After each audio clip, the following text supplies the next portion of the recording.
Hello friend, स्वागत आहे माझ्या यूट्यूब चॅनल आरडी फार्मा मध्ये। आणि मित्रांनो, आपण या व्हिडिओमध्ये डिस्कस करणार आहेत ड्रग इन्स्पेक्टर एक्झामच्या सिलेबस मधला खूप महत्त्वाचा पॉइंट, फार्माकोलॉजीचा पॉइंट आहे हा, ड्रग अफेक्टिंग कोॲग्युलेशन। मित्रांनो, आपण याच्या आधीच्या व्हिडिओमध्ये बघितलेलं फॅक्टर मॉडिफाइंग ड्रग रिस्पॉन्स म्हणजे कोणते कोणते फॅक्टर ड्रग रिस्पॉन्सला मॉडिफाय करणार आहेत। आणि मित्रांनो, आता या व्हिडिओमध्ये बघणार आहेत की असे कोणते ड्रग आहेत जे इफेक्ट करणार आहेत कोॲग्युलेशन या प्रोसेसला। मित्रांनो, free online batch day 5 day 4 पर्यंत आपला तो आधीचा पॉइंट डिस्कस केलेला होता। आता डे 5 मध्ये आपण नेक्स्ट पॉइंट फार्माकोलॉजीचा डिस्कस करणार आहेत ड्रग इन्स्पेक्टर या एक्झामचा। तर मित्रांनो, इथे सिलेबस कॉपी मध्ये तुम्ही बघू शकता, आपण जो ऑलरेडी पॉइंट डिस्कस केलेला होता तो फार्माकोलॉजीचा पॉइंट होता फॅक्टर मॉडिफाइंग ड्रग ऍक्शन आणि आता जो डिस्कस करणारे पॉइंट मित्रांनो तो आहे ड्रग अफेक्टिंग कोॲग्युलेशन। मित्रांनो, या पॉइंट वरचे इम्पॉर्टंट एमसीक्यू पण आपण डिस्कस केले आहेत ऑलरेडी। आणि मित्रांनो, आता ड्रग अफेक्टिंग कोॲग्युलेशन हा खूप महत्त्वाचा पॉइंट आहे, यावर एक किंवा दोन नक्की क्वेश्चन येतात। यासाठी तुम्हाला मित्रांनो नीट हा एंड पर्यंत व्हिडिओ बघावा लागेल, याची सर्व थेरी आणि टार्गेटेड एमसीक्यू आपण घेणार आहेत। तर चला स्टार्ट करू मित्रांनो या व्हिडिओला। आता इथे बघा, ड्रग्स अफेक्टिंग कोॲग्युलेशन। मित्रांनो, कोॲग्युलेशन मीन्स तुम्हाला एखादी इंजुरी ज्यावेळेस होते तर त्यावेळेस तिथलं ब्लड लॉस होतो, राईट।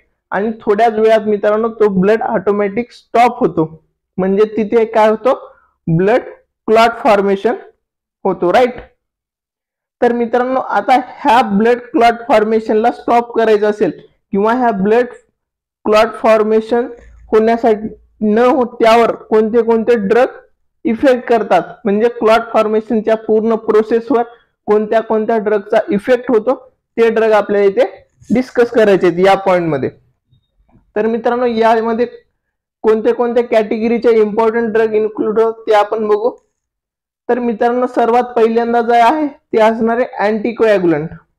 या नावामध्येच दिलंय अँटी मीन्स अगेन, म्हणजे कोॲग्युलेशन या प्रोसेसच्या अगेन्स्ट जे वर्क करणारे ड्रग आहेत त्याला मित्रांनो अँटीकोॲग्युलंट असं म्हणतात। आणि अँटीकोॲग्युलंट ड्रग अफेक्ट करणारे कोॲग्युलेशन प्रोसेसला। आणि मित्रांनो, आता नंतरचा मेन जो कॅटेगरी असणार आहे सेकंड पॉइंट अँटी प्लेटलेट। आता मित्रांनो, ज्यावेळेस एखादी इंजुरी होते त्यावेळेस काय होतं, प्लेटलेट ऍग्रीगेशन होतं, म्हणजे तिथे जे काही ब्लड क्लॉटिंगचे फॅक्टर आहेत ते ऍक्टिव्हेट होतात इंजुरी झाल्या आणि तिथे मित्रांनो प्लेटलेटचं ऍग्रीगेशन होतं। आणि त्या प्लेटलेट ऍग्रीगेशनला स्टॉप करणारे जे ड्रग असतात त्याला अँटीकोॲग्युलंट असं म्हणतात। आणि ते नंतर काय करतात, इफेक्ट करतात कोॲग्युलेशनला, राईट। म्हणजे प्लेटलेट ऍग्रीगेशन जर त्या ड्रगने स्टॉप केलं तर कोॲग्युलेशन होणार आहे का, नाही होणार आहे मित्रांनो। आणि मित्रांनो, माझ्या थर्ड जे महत्वाची कॅटेगरी आहे ते काय, थ्रोम्बोलायटिक्स। आता मित्रांनो, आता थेरी बघू इथे। These group of drug affect clot formation and resolution by hindering different step in clotting formation। मित्रांनो, क्लॉटिंग फॉर्मेशनच्या तुम्हाला माहिती आहे की वेगवेगळ्या स्टेप असतात, त्या स्टेप्स मध्ये मित्रांनो हे जे तीन कॅटेगरीचे ड्रग आहेत ते काय करणार आहेत, मध्ये काही ना काही इनहिबिट करणार आहेत किंवा ऍक्टिव्हेट करणार आहेत आणि हे ब्लड क्लॉटिंग फॉर्मेशन हे कंप्लीट होऊ देणार नाहीत, म्हणजे काहीतरी त्या प्रोसेस मध्ये अडथळा आणण्याचा प्रयत्न करतील आणि कोॲग्युलेशन म्हणजे ब्लड क्लॉटिंग फॉर्मेशन स्टॉप करतील मित्रांनो। आता इथे बघा, which include altering the formation of platelet plug. मी तुम्हाला सांगितलेले की अँटी प्लेटलेट ड्रग, तर इथे तेच सांगितलेले की फॉर्मेशन जे होणार आहे प्लेटलेट प्लग ते स्टॉप कर म्हणजे अल्टर करणार आहेत किंवा स्टॉप करणार आहेत अँटी प्लेटलेट ड्रग्स। आणि नंतर मित्रांनो बघा, interfering the clotting cascade and thrombin formation anticoagulant drug. जे थ्रोम्बिन आहे मित्रांनो ब्लड क्लॉटिंग फॅक्टर याला स्टॉप करणार आहेत अँटीकोॲग्युलंट ड्रग आणि कोॲग्युलेशनला स्टॉप करणार आहेत। नंतरचा मित्रांनो बघा, stimulating the plasmin system to break down the formed clot. तर मित्रांनो, ज्यावेळेस एखादा क्लॉट फॉर्म झालेला असतो ऑलरेडी, तर त्यावेळेस काय होतो, प्लास्मिन सिस्टीमला काय करणार आहेत, ब्रेक करणार आहेत। त्या ड्रगला काय म्हणतात मित्रांनो, थ्रोम्बोलायटिक एजंट, म्हणजे क्लॉट फॉर्म झाला तर तो ड्रग इंजेक्ट केल्यानंतर तो क्लॉट पण ब्रेक होऊन जाईल, राईट. आणि ते कसं स्टिम्युलेट करतात प्लास्मिन सिस्टीमला. नंतर मित्रांनो आता बघू आपण की जे ब्लड कोॲग्युलेशन आहे ते कोणत्या कोणत्या स्टेपने होतं. आणि मित्रांनो या ब्लड कोॲग्युलेशनला प्रोसेसला म्हणतात हेमिओस्टॅसिस. आणि मित्रांनो हे किती पार्ट मध्ये डिवाइडेड आहे, इंटू 4 स्टेजेस. आता मित्रांनो 4 स्टेजेस मध्ये पहिल्यांदा बघू कंस्ट्रिक्शन ऑफ ब्लड वेसल. जे पहिल्यांदा आहे ब्लड वेसल कॉन्स्ट्रिक्शन होणार. आणि मित्रांनो सेकंड स्टेप जी आहे ती काय आहे, फॉर्मेशन ऑफ प्लेटलेट प्लग, म्हणजे formation of temporary platelet plug formation होतं. त्यानंतर मित्रांनो ऍक्टिव्हेशन ऑफ कोॲग्युलेशन कॅस्केड. आणि मित्रांनो लास्ट जी स्टेप असणार आहे ती कोणती असणार आहे, फॉर्मेशन ऑफ फॅब्रिन प्लग. फॅब्रिन प्लग म्हणजेच ब्लड क्लॉट. तर मित्रांनो आपण स्टेप बाय स्टेप बघू. पहिल्यांदा डॅमेज ब्लड वेसल. तर मित्रांनो ज्यावेळेस एखादी ब्लड वेसल डॅमेज होणार आहे तर त्यावेळेस काय होणार आहे मित्रांनो, स्टिम्युलेट होणार आहे. प्लेटलेट ऍग्रिगेशन पण म्हणू शकता इथे, कोॲग्युलेशन ऑफ प्लेटलेट्स म्हणजे प्लेटलेटचं एकत्रीकरण होणार आहे. तिथे जिथे पण डॅमेज होणार आहे ब्लड वेसल तिथे प्लेटलेट्स एकत्र होणार आहेत, राईट. आणि ते एकत्र झाल्याच्या नंतर मित्रांनो सेकंड स्टेपला काय होणार आहे, सिक्रीट होणार आहे थ्रोम्बोकायनेज. मित्रांनो हा थ्रोम्बोकायनेज जो आहे तो काय करणार आहे, कन्वर्जन करणार आहे. कशाचा, prothrombin converted into thrombin with the help of thrombokinase. तर मित्रांनो हे पण तुम्ही लक्षात घेणं खूप महत्वाचं आहे की थ्रोम्बोकायनेज हेल्प करतो प्रोथ्रॉम्बिनला कन्वर्ट करतो थ्रोम्बिन मध्ये. तर याच्यावर पण मित्रांनो एखादा एमसीक्यू येऊ शकतो, हे तुम्हाला माहित असणं खूप गरजेचं की असं कोणताही आहे जो की convert which enzyme is responsible for conversion of prothrombin into thrombin, तर त्याला काय म्हणतात मित्रांनो, थ्रोम्बोकायनेज. आता मित्रांनो इथे थ्रोम्बिन तयार झाला, राईट. नंतर मित्रांनो फॉर्मेशन ऑफ थ्रोम्बिन इथे झाल्याच्या नंतर थ्रोम्बिन काय करतो, फायब्रिनोजन जो असतो त्याला कन्वर्ट करतो फायब्रिन मध्ये, right. Thrombin is responsible for conversion of fibrinogen into fibrin. तर मित्रांनो फॉर्मेशन ऑफ ज्यावेळेस फॅब्रिन होतं म्हणजेच मित्रांनो ब्लड क्लॉट, त्याचा रिझल्ट काय असणार आहे, ब्लड क्लॉटिंग. त्यालाच ऑर मध्ये फायनल क्लॉट असं पण म्हणतात मित्रांनो. आता आपण या ह्याच्यामध्ये मित्रांनो समजून घेतलं की ब्लड क्लॉटिंग ऍक्च्युली कसं होतं. ज्यावेळेस एखादा ब्लड वेसल इंजर्ड होते तर त्यावेळेस मित्रांनो तो स्टिम्युलेट करते प्लेटलेट्सला. प्लेटलेटला स्टिम्युलेट झाल्याच्या नंतर तिथून काय होणार आहे, थ्रोम्बोकायनेज हा रिलीज होतो. थ्रोम्बोकायनेज रिलीज झाल्याच्या नंतर तो काय करणार आहे, ब्लड क्लॉटिंग फॅक्टर प्रोथ्रॉम्बिन ला कन्वर्ट करणार थ्रोम्बिन मध्ये, राईट. आणि thrombin is responsible for conversion of fibrogen into fibrin. आणि फायब्रिन जर तयार झाला तर तिथे क्लॉट फॉर्मेशन होणार आहे. आता ही ब्लड क्लॉटिंग म्हणजेच हेमिओस्टॅसिस झालं मित्रांनो. आता आपले ड्रग जे आहेत ते कुठे कुठे इफेक्ट करणार आहेत, राईट. आता इथे समजून घ्या अँटी प्लेटलेट ड्रग काय करणार आहेत मित्रांनो, ही जे कोॲग्युलेशन ऑफ प्लेटलेट हा पॉइंट आहे हीच प्रोसेस इनहिबिट करणार आहेत. ज्यावेळेस आपण पेशंटला अँटी कोॲग्युलंट ड्रग देऊ किंवा अँटी प्लेटलेट ड्रग देऊ तर ह्या प्रोसेसला स्टॉप करणार आहे. तर ही प्रोसेस स्टॉप झाली तर हे थ्रोम्बोकायनेज सिक्रीट होईल का, नाही होणार आहे.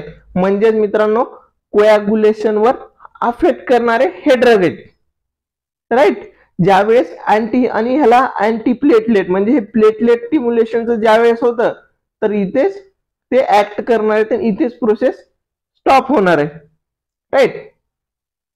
आणि मित्रांनो नंतरचे जे ड्रग आहेत अँटी कोॲग्युलंट ते कसं ऍक्ट करतात माहिती का, ह्या थ्रोम्बिनला काय करतात मित्रांनो, इनहिबिट करतात. इनहिबिट म्हणजे ही थ्रोम्बिक कायनेज जो एन्झाईम आहे ह्याला इनहिबिट केल्याच्या नंतर मित्रांनो फॉर्मेशन ऑफ थ्रोम्बिन होईल का? म्हणजे इथेच ही प्रोसेस स्टॉप होणार आहे, ब्लड क्लॉट फॉर्मेशन पर्यंत जाणारच नाहीये, राईट. आणि मित्रांनो आता आपण थ्रोम्बोलायटिक एजंट बघितले लास्टला, जे थर्डचा पॉइंट होता. तर मित्रांनो ते ह्या थ्रोम्बिनला इनहिबिट करणार आहेत, म्हणजेच फायब्रोनोजन फायब्रिन मध्ये कन्व्हर्टच होणार नाहीये. आणि हे ब्लड क्लॉटिंगची जे प्रोसेस आहे या प्रोसेसवर हे ड्रग या कॅटेगरी मधले ऍक्ट होणार आहेत मित्रांनो, वेगवेगळ्या टाईपने. जसं अँटीप्लेटलेट प्लेटलेटवर टार्गेट करेल, अँटीकोॲग्युलंट थ्रोम्बिनला इनहिबिट करेल. तर अशी ही प्रोसेस आहे. आणि मित्रांनो आता आपण पहिली कॅटेगरी बघू. आणि याच्यासाठी मित्रांनो आपले जे तिन्ही कॅटेगरी आहेत, अँटीकोॲग्युलंट, अँटीप्लेटलेट ड्रग, थ्रोम्बोलायटिक एजंट, हे सर्वांचे मित्रांनो क्लासिफिकेशन पण खूप महत्वाचे आहेत आणि खूप इम्पॉर्टंट आहेत.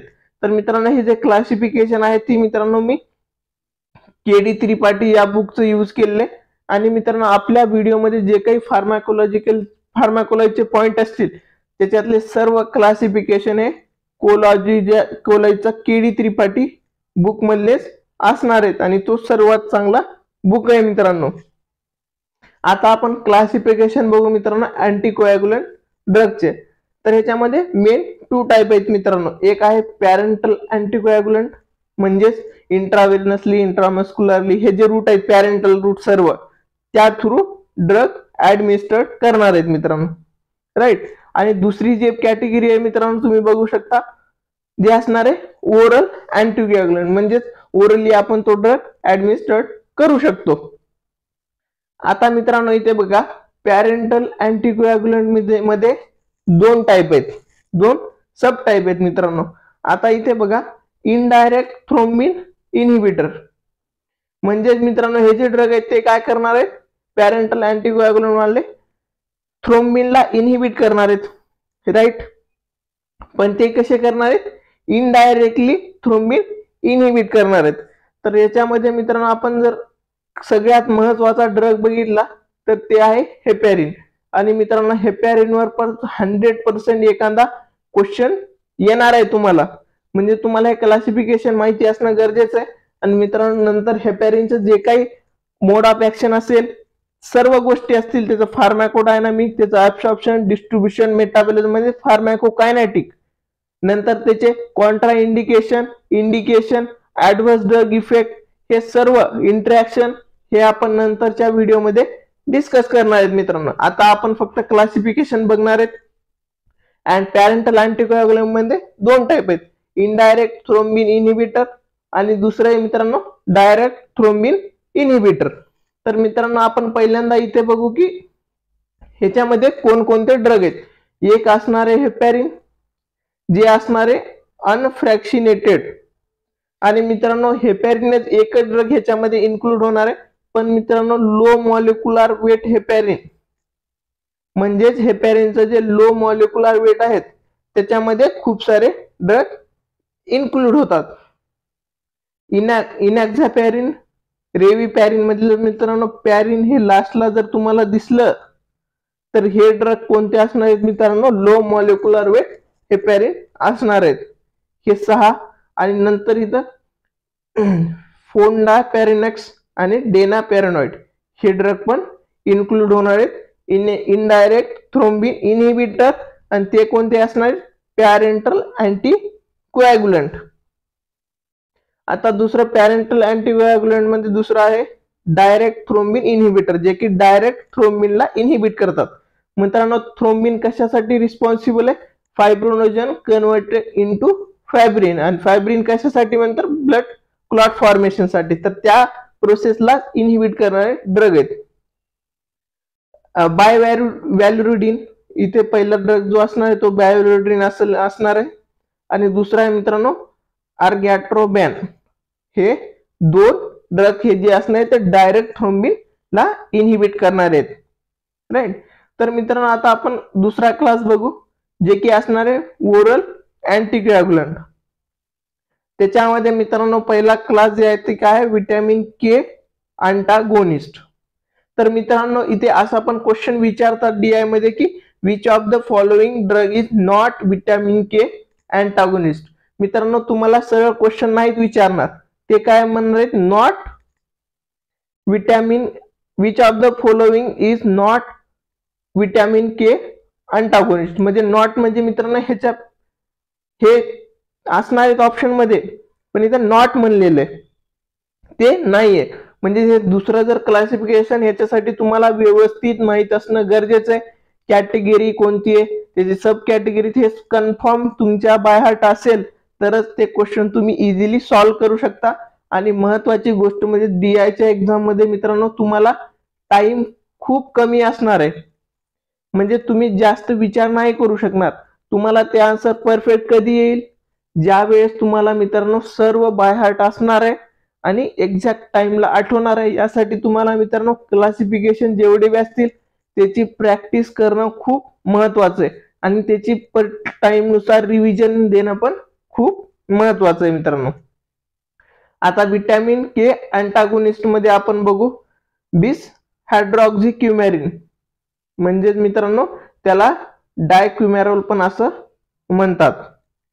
हे काय असणार आहे, ओरल अँटीकोॲग्युलंट ड्रग मध्ये ओरल अँटीकोॲग्युलंट, नंतर विटॅमिन के अँटागोनिस्ट. सेकंड असणार आहे वारफॅरिन सोडियम, आणि मित्रांनो त्यानंतर असणार आहे ॲसिनोक्युमॅरोल. इथे बघा डायक्युमॅरोल, वारफॅरिन सोडियम, ॲसिनोक्युमॅरोल. तर मित्रांनो ॲसिनोक्युमॅरोललाच निकोक्युमॅलोन इथिल बिसक्युमा ॲसिटेट असं म्हणतात मित्रांनो. यावर कन्फ्युज नका हो, व्यवस्थित क्लासिफिकेशन बाय हार्ट करून घ्या मित्रांनो. नेक्स्ट कॅटेगरी आहे मित्रांनो डायरेक्ट फॅक्टर XA इनहिबिटर. तर मित्रांनो हे फॅक्टर XA इनहिबिटर आहे. तर ह्याच्यामध्ये मित्रांनो दोन ड्रग आहेत, रिवॅक्झाबन एक असणार आहे आणि ॲपिक्झॅबॅन. तर मित्रांनो हे BAN जर तुम्हाला इथे दिसलं तर असं कॅटेगरी नका कन्सिडर करू की ते ओरलच असणार आहेत. इथे अर्गॅट्रोबॅन पण हा डायरेक्ट थ्रोम्बिन इनहिबिटरचा असणार आहे, राईट. नंतर मित्रांनो ओरल डायरेक्ट थ्रोम्बिन इनहिबिटर, जे ओरल डायरेक्ट थ्रोम्बिनला इनहिबिटर एजंट आहे त्याच्यामध्ये बघा डॅबिगॅट्रॅन, लिक्झिलेट, राईट. आणि मित्रांनो इथे जे मी दिलेले in vitro anticoagulant, heparin, sodium edetate, sodium citrate, sodium oxalate. तर मित्रांनो हे होतं क्लासिफिकेशन अँटी कोॲग्युलंट ड्रगचं. तर मित्रांनो आपण आजच्या व्हिडिओमध्ये बघितलं की ड्रग अफेक्टिंग कोॲग्युलेशन, त्याचे मित्रांनो 3 कॅटेगरी बघितले आणि क्लॉट फॉर्मेशन कसं होतं आपण हे डिटेल स्टडी केलं. आणि मित्रांनो अँटी कोॲग्युलंट ड्रगचा क्लासिफिकेशन आपण डिटेल मध्ये बघितलेलं आहे, राईट. तर मित्रांनो आजच्या व्हिडिओमध्ये हाच पॉइंट आहे आणि उद्याचा जो व्हिडिओ येईल त्याच्यामध्ये मित्रांनो आपण हेपॅरिन जे डिटेल मध्ये स्टडी करणार आहेत आणि ह्याचं मोड ऑफ ऍक्शन असेल, कोणत्या कोणत्या वेगळ्या गोष्टी असतील, क्वेश्चन यासारखे जे जे पॉइंट असतील ते सर्व आपण उद्याच्या लेक्चर मध्ये स्टडी करणार आहेत मित्रांनो. आणि मित्रांनो जर तुम्ही व्हिडिओ जर आवडला असेल तुम्हाला तर व्हिडिओला लाईक करा आणि तुमच्या सर्व B.Pharm स्टुडंट पर्यंत हा व्हिडिओ नक्की शेअर करा मित्रांनो. आणि तसंच मित्रांनो टेलिग्राम चॅनलला जॉईन करा. टेलिग्रामला चॅनलची लिंक मी डिस्क्रिप्शन मध्ये दिलेली आहे. आणि मित्रांनो ही जे नोट्स मी प्रिपेअर केलेली आहे ती नोट्स तुम्हाला टेलिग्राम चॅनलवर भेटणार आहे. आणि मित्रांनो फार्मसी रिलेटेड ज्या काही वॅकन्सी असतील, अपडेट असतील एक्झाम रिलेटेड, तर सर्व इन्फॉर्मेशन मित्रांनो तुम्हाला टेलिग्राम चॅनलवर भेटणार आहे. थँक्यू.